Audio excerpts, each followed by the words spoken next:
So, a quick email here from Samantha, who says that she has fat arms. Oh, Samantha. I mean, a lot of people, so many of you have a fixation with physical perfection these days. It's because we're bombarded with images of size zero models, an impossible ideal to attain. It is, absolutely. Samantha, I'm sure your arms are absolutely fine. She's got an attachment here.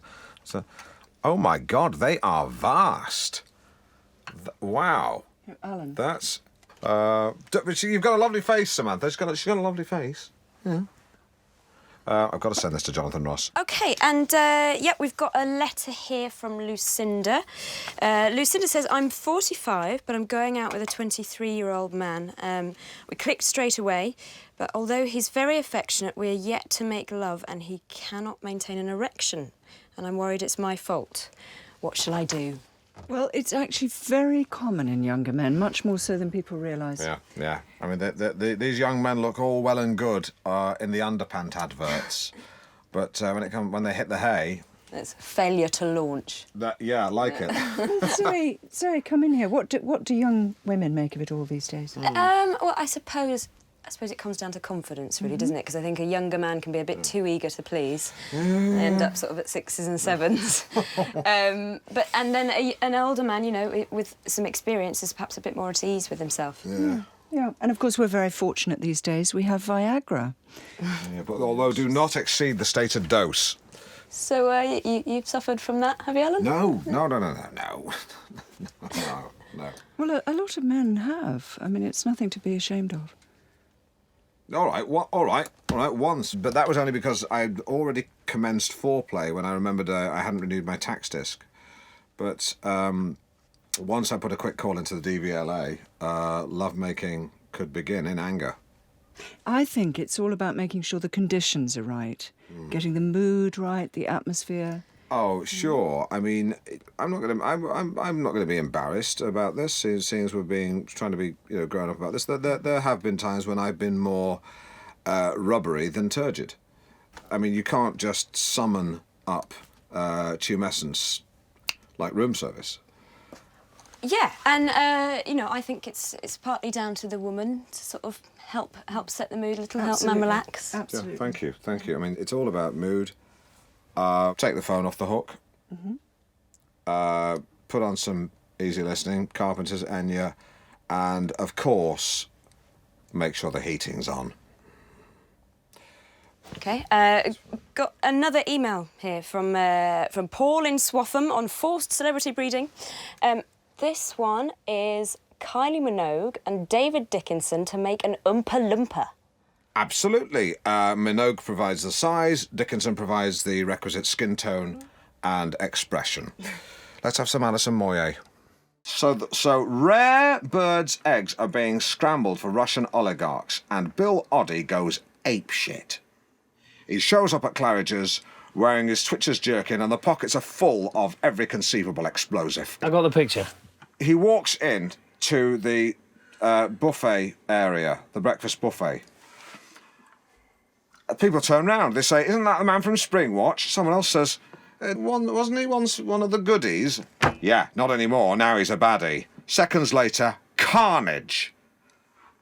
Oddie is like a bearded Catherine wheel scything through the crowd. Ironically, the oligarchs wearing the leather jackets are protected from the worst of the blast, but an innocent couple from the northeast on a city break are vaporised.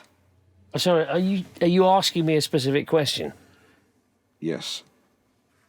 And that question is if an RSPB neo-fundamentalist was radicalised, Oddie sacrificed himself, and the rest of them holed up in Wookiee Hole and I was sent to neutralise the threat, how would I proceed?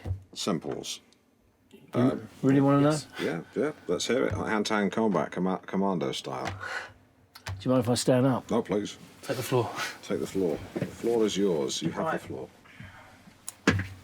So, in Special Forces, we're given licence to use bespoke techniques, improvised weaponry, that sort of thing.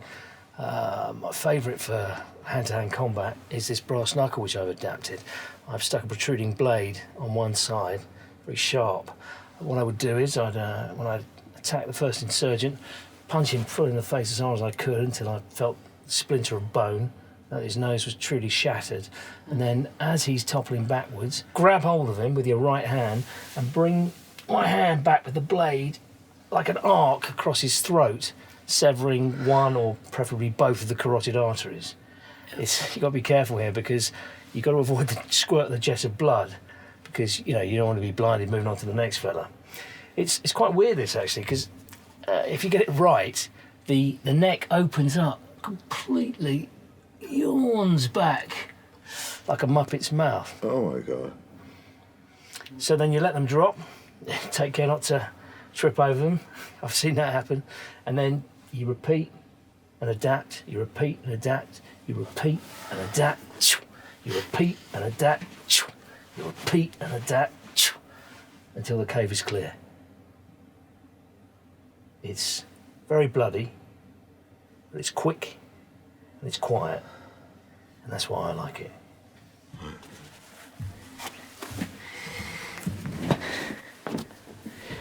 Any questions? No. Yeah, which Muppet? You rejoin us on Mid-Morning Matters. Tommy Gaskell, survival expert, still with us. And on line 2, we have Sophie. Sophie, what's your tongue twister? Did that man hurt the Muppet? No, love, he didn't hurt any Muppets. He simply dispatched some terrorists from a radicalised RSPB in Wookie Hole. It was simply that when he slit the throats of the bad people, they resembled the mouths of Muppets. Hope that answers. Did they get better? Did they get better? We cleared the cave. No one survived, Sophie. He cleared the cave. And when the man hurt the other men, did the man feel bad? Did you feel bad? It's my job. No, he didn't feel bad, Sophie. Now it's time for Who Does Alan Think Alan Is?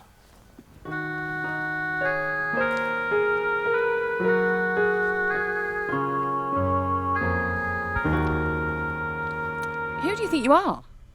Just to explain, the sense of that line was not properly explained to the voiceover artist before she went into the booth. By the time I found out, she was already in a cab. Complete waste of 30 quid. She sounds like she's been touched on a bus. My main guest today is one of the genealogists from BBC One's Who Do You Think You Are? Please welcome Henry Spring. Hello. Our journey begins with your great-grandmother, Annie Partridge. Do you remember her? I do, Granny Annie. She died when I was a toddler. She used to make me chucky egg. Egg and butter chopped up in a bowl. You can add that to your files. Send it to the boys at WDYTYAHQ. Who do you think you are, headquarters? Ah. Well, like many women of her time, she was a stay-at-home mum, wasn't she? She was unemployed, yes. But what you might not know is that if we delve one generation further back, we find she had an aunt who lived quite near here, so that would have been your great-great-aunt. It's fascinating. Please tell me more. She lived in a semi-detached house in Sheringham at the very end of the 19th century. That must have been one of the first semi-detached houses in Norfolk. Not in Norfolk, but it may have been one of the first in Sheringham. But that's still fascinating. It sends a shiver down your spine. Do you want me to get you up? Rest in peace. Great-great-great-aunt. What's her name? We don't know, we just have the initial E. Rest in peace. Mrs. E. Was she married? We don't know that either. Well, rest in peace, E. Partridge. What was the joke you were going to do? I was just going to say, shall I go and get you a hot water bottle when you said you had a children in your spine? Oh, yeah. No, that's good, yeah. I think I was right to stop you there. Oh, yeah. Henry, I'm right, am I not, that my distant relative was involved in perhaps one of the most important pieces of town planning that Norwich has ever seen? Well, he worked in the Office of Town Planner. Changing what was Deering Square into what is now Deering Lane. They effectively made it a thoroughfare, yes. I mean, it's amazing. I mean, the number of times I've parked on that road. Never knew. I mean, I know it's loading only, but you park there after 6, they never get you. I almost feel like crying. Certainly made getting into the centre of town that bit more straightforward. And the rest. If it weren't for Deering Lane, you'd have to come in on the ring road. I mean, it's just amazing that an ancestor man had to wrestle with that awful decision. I mean, on the one hand, the square gave people somewhere to sit, a respite from the frenetic pace of life in Norwich. And yet on the other, I mean, direct access to Hobbs Road must have been like the promised land to civil engineers, cutting journey times from the east half of the city in half. He was caught between a rock and a hard place. It must have been ruddy hard. I sent a shiver down my spine. Another one. That's the second one in half an hour. I almost feel like I should get a hot water bottle to reheat my spine. Alan, we're back on. With respect, Councillor, I think our listeners will be more concerned about cuts to public services. Well, absolutely, Terry, and that's why we've set out proposals to ensure... Let me take it from here. Throw me the ball. Councillor, you talk a good game. I caught it, by the way. But I have figures that show that you plan to cut public spending. Are you talking about the raw figures or the figures adjusted for inflation? Yes. Well, the first or the second? The first. Well, for God's sake. In that case, that's wrong, because if you look at the figures, the actual spend has remained the same as last year, see? Yeah. No, I understand it. I'm just checking it. Well, it's there. Yeah, that's fine. Another area where we've seen a great deal of public anger is in council housing. Now, what is the proposal here? I meant the second. Sorry, I meant the second one. When you gave me the choice before, I meant the second choice where the figures are adjusted for inflation. Well, Alan, we've made no secret of the fact that we're not going to keep pace with inflation. In fact, it's one of the few issues that we have cross-party agreement on, so... Right. We've made no secret of the fact that we're going to have to make... Bus fares. I'm sorry? Bus fares. Have you not put up bus fares? As we said in our manifesto, we won't be putting up bus fares in any... Have you put up bus fares? Not in real terms. Have you put up bus fares? In line with inflation, we have had to keep pace... Yes or no? Have you put up bus fares? In our manifesto... Have you put up bus fares? We've only put up bus fares. Have you put up bus fares? Yes, but only yes, in as but much... yes, yes. Yeah. Thank you. If you want to see that interview back online and see me getting a politician to admit something slightly different from what they said earlier and then saying, look, you said something slightly different from what you said earlier. And so 1-0. It's 10 a.m. It's just after 10 a.m. You have been listening to Alan Partridge with special guest Tory Bronwyn Matthews. Tory Councillor Bronwyn Matthews. Yeah, her, and what's your name? Terry Cohen. Terry Cohen. Get well soon to Eddie Shadow. Shepherd. Who I'm sure will get well very soon. That's rhetoric and not a prognosis. Right now, you're listening to Mid-Morning Matters with Alan Partridge. See ya. Take a cup of personality, pour in some chat, and drink up some good company. i.e. Mid-Morning Matters with Alan Partridge. Good evening, morning, afternoon. Who cares? Who gives a flying monkey? Because today we're talking about things you don't see much of anymore. Already we have capes, tinned meat, Horlicks, sparrows, hula hoops, the crisps, not the toy, hula hoops, the toy, not the crisp, swimming pools with deep ends, and asbestos.